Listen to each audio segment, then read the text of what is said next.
formula used to find the circumference of a circle is 2 pi r units. ஓகேவா? என்ன கேட்குறாங்க?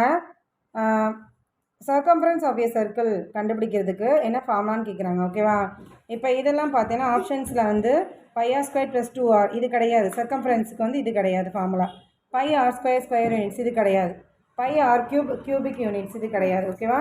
Circumference of a circle is 2 pi r units. Next 10th one பாரு. இந்த formula c is equal to 2 pi r. So இந்த c is equal to 2 pi r circumference படித்தோம் இல்லையா? இதில் வந்து r வந்து எதை ரெஃபர் பண்ணுதுன்னா ரேடியஸ். r எதை ரெஃபர் பண்ணுது? ரேடியஸ். அடுத்து if the circumference of a circle is 82 pi 82 பைன்னு கொடுத்துருக்காங்க. தட் இஸ் சர்க்கம்ஃபரன்ஸ் என்ன ஃபார்முலா படித்தோம் நம்ம?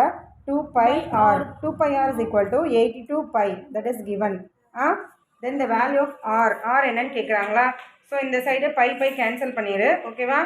ஸோ லெஃப்ட் சைடு நமக்கு 2r இருக்கும், ரைட் சைடு வந்து 82 இருக்கும். So r is equal to 82 divided by 2 பண்ணணும். ஓகே, இங்கே மல்டிப்ளிகேஷன் இந்த சைடு டிவிஷனில் வரும். So r is equal to இதை கேன்சல் பண்ண இது 4 டைம் இது 1 time. So r is equal to 41. இங்கே என்ன கொடுத்துருக்காங்க? சென்டிமீட்டரா? 41 சென்டிமீட்டர். ஓகேவா? So we choose the first option. அடுத்து circumference of a circle is always, இது எப்போவுமே எப்படி இருக்கும்னா மோர் தேன் 3 times of its diameter இருக்கும். ஓகேவா? this is obviously true result.